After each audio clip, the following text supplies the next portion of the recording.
If you're new to wildlife gardening, or even if you've been doing it for a while, sometimes you'll have felt quite restricted and confused about how you're supposed to do things. Should you cut back this perennial at this time, but might then be disturbing the eggs of the orange-tipped butterfly? Or should you really be taking any action at all, or should you just let things go completely wild? Should you let grass get really long and never cut it? By the end of the video, hopefully you'll have seen some ways that I've explored these things and showed you that they're more of a trade-off than they are absolutes. So I'm just at Moseley Bog, and one of the things that I've probably fallen into a bad habit of doing is thinking that all types of wildlife gardening should be a bit scruffy around the edges, which isn't universally true.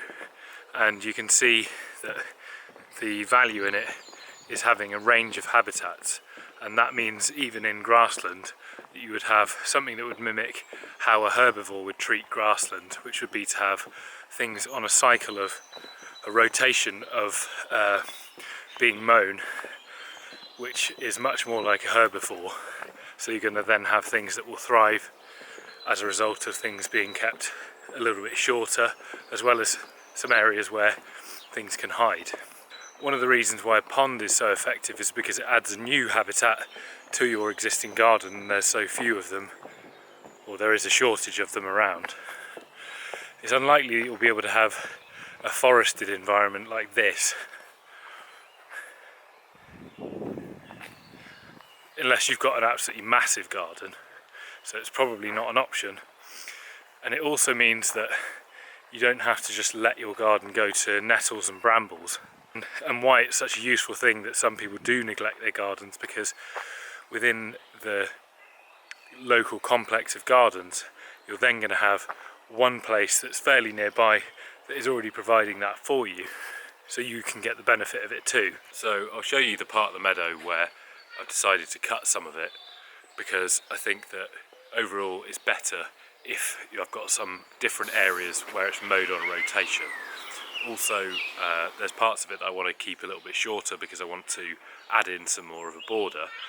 And that brings me on to another point. I don't think you really have to be completely strict about whether you just allow things to go completely wild or not. And although I'm not a big fan of just the hedges and edges method, where things can only be considered good if they're somehow neat and tidy, I think that the human element of a garden is important, and you have to be proud of it, and you have to enjoy being in it. And that's why I want to be growing some more plants in the border, which will be good nectar plants, but they won't be the sorts of plants that I've got in the meadow, where I'm hoping that I can get things like rough hawkbit and lady's bedstraw, which are specifically useful to, I've forgotten which moth. There's a moth that will only lay its eggs in lady's bedstraw, and there is I think a butterfly that will only lay its eggs in, or its larvae will only eat rough hawkbit. My idea is to get lots of different habitats where I can get them, and at some point I will get round to actually making a pond, which I don't know why I've taken my time with it so much. Probably because I'm not doing so much in the garden, because I'm trying to do so much in the house too.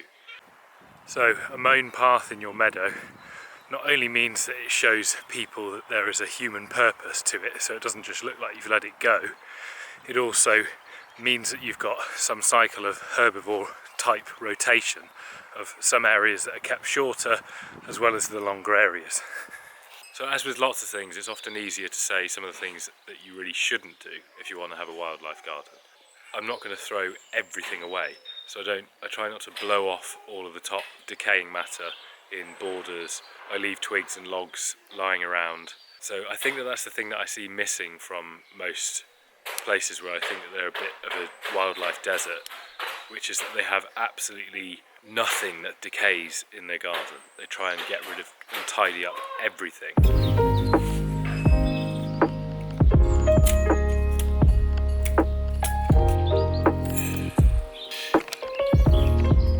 So I won't waste any of that either. I won't be wasting any of that either, so I'll put some into like a foliage and dried bouquet that I've got going on, but also I'll leave some of it to just decay at the back corner of the garden, because there'll still be insects and insect larvae that are overwintering in it, and if there are any seeds left in there, then the chaffinches can, I think they've raided them all anyway, but they were eating them before. Might be a few left.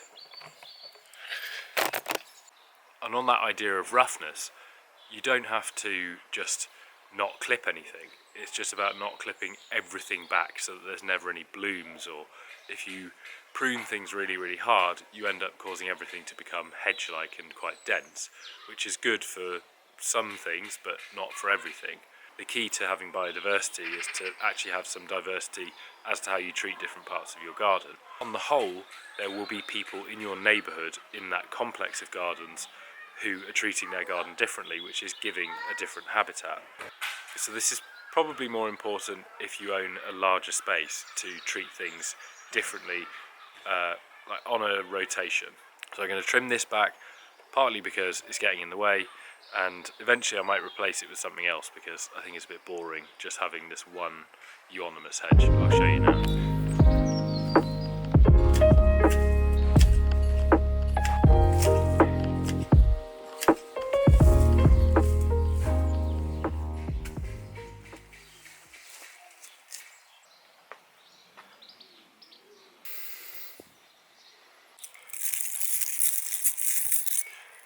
So my point is, you don't have to do everything in this scruffy, untidy way if you don't want to, and that sort of diversity of untidy with some tidy, I think, is a good combination, because that is the nature of what diversity is. And it's easy to forget that we are actually part of wildlife too.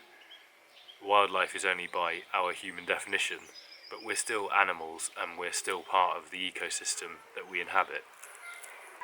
There are already people who completely neglect their gardens. They're doing that job for you. You don't need to be another one of those people if you're somebody who enjoys gardening.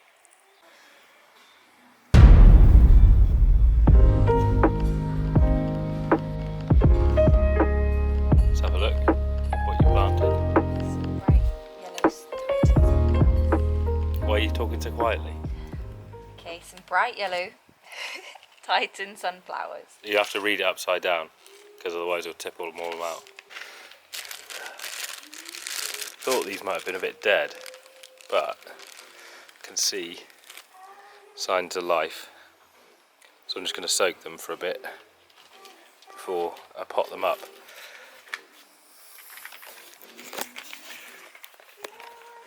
And agapanthus actually quite like being fairly root bound, so I'll put them into a fairly small pot where they'll stay for the summer. Are you gonna put the washing out while we're trying to garden? Yeah. Right in the path. Not in the path, we just have to duck.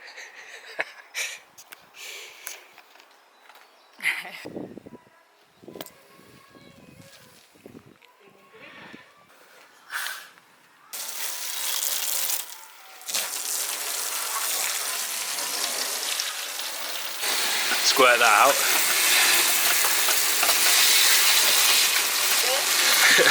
Yeah, right, better get that out before it gets soaked.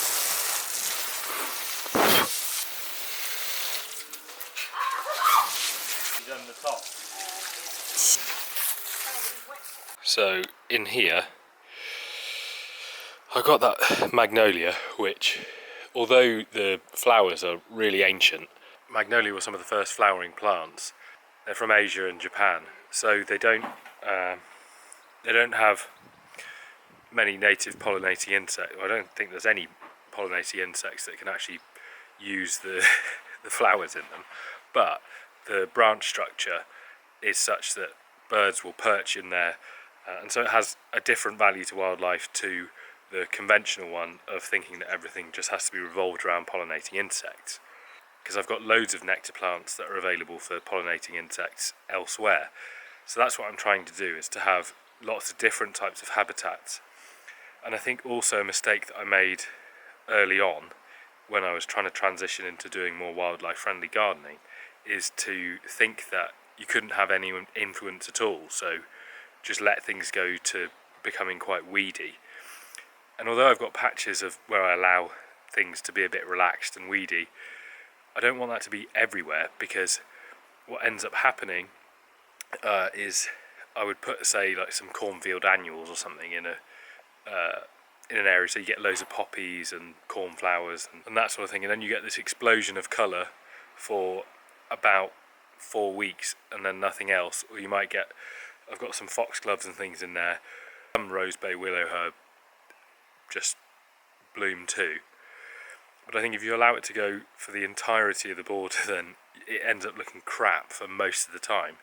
It doesn't necessarily mean that it's bad to have some areas where you cultivate it. Bare earth is generally a bad thing if there's a lot of it. So in agriculture, if you plough an entire field, then you lose a lot of topsoil when it rains and when there's wind. But some bare earth is actually important for solitary bees. Will use it to help build their to pack in the holes in, you know, when you've got those bee hotels, when they close off the bamboo or the hollowed out stems that you put in there, they use that. And so it's important to have some. It's just turning over the borders and cultivating the beds all the time is probably not a good thing either. So it's that idea of balance. We tend to focus on the things that we can see, and for wildlife gardening, I guess that is quite a valuable thing to do, because you're thinking about what you can look at, so that it's almost like an extra element to your garden is to look out the garden, see birds and butterflies and bees and pollinating insects, because you get pleasure from actually looking at them. But it does mean that the research into how your gardening affects wildlife can only be directed at the things that you see, or we definitely have a bias towards looking at them. So my philosophy is mainly just to have different areas where I treat them differently. So it means that if I want to have plants that I like to look at, I try not to have too many double flowering varieties, and double flowering is just where the sexual organs of the plant have been replaced by petals as a genetic mutation.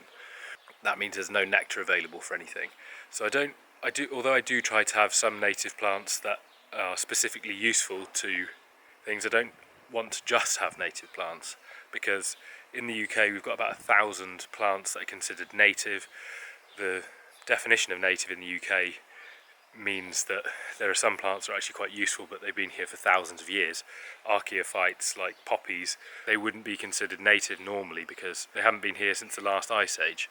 If you go to somewhere like Canada, then they consider native to mean pre-European colonisation, so that's only about 400 years.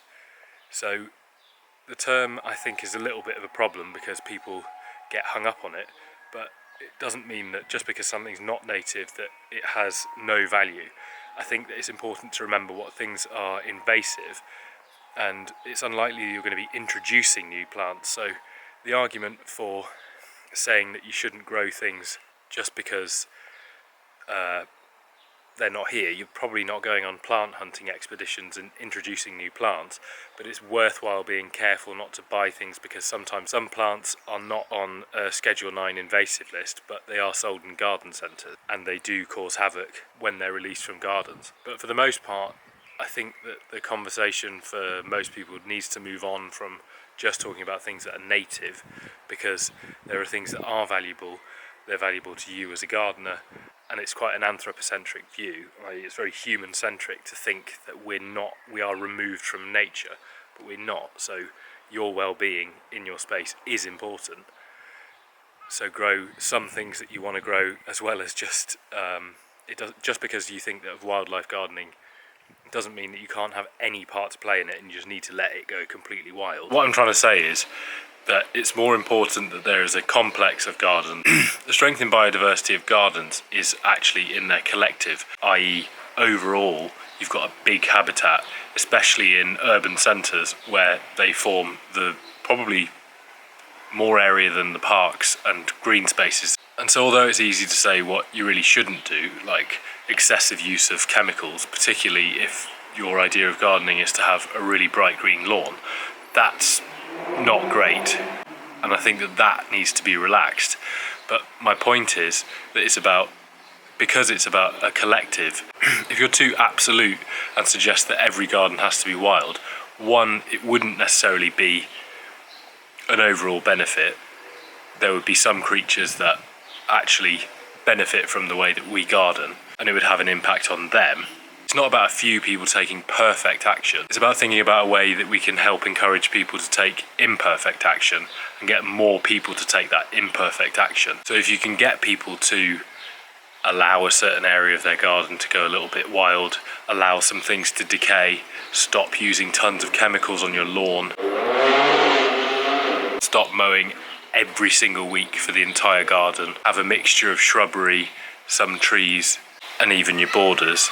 If you could just get people to do one of those things, then I think you're going to increase the number of people who are willing to participate, and overall that will have a bigger impact than a few people being massive enthusiasts. Unless of course your enthusiasm helps you to convert those other people, rather than telling them that they have to do it in exactly the same way that you do. I think that that's the key to it, is making it work for more people. And I think that some of the easiest people to convert are people who already enjoy gardening. So that's kind of why I think that it's important to think of ways to enfranchise them to stop using fertilizers on the lawn, stop trying to worry about every single weed that's in the lawn, thinking that a fluorescent green lawn is actually part of a good garden. The idea that people want things to be ultra clean, and they think that paving or putting fake grass in a garden is an appropriate way of managing a space. If we can stop a few more people doing that, I think it will have a bigger impact than a few people trying really, really hard to just grow one particular plant. I might be wrong on this. Let me know what your opinion is below. If you do want to make a wildflower meadow, I've quite extensively documented me trying to create mine. I haven't seen anything anywhere near as detailed elsewhere, online or in writing, about the creation of a wildflower meadow and the real obstacles that you'll come along with if you're trying to create a perennial hay meadow, as far as I'm aware, where someone's been honest about the whole creation process. So if you're interested in that, here's the video, and I hope to see you there. Thanks very much for watching. Bye bye.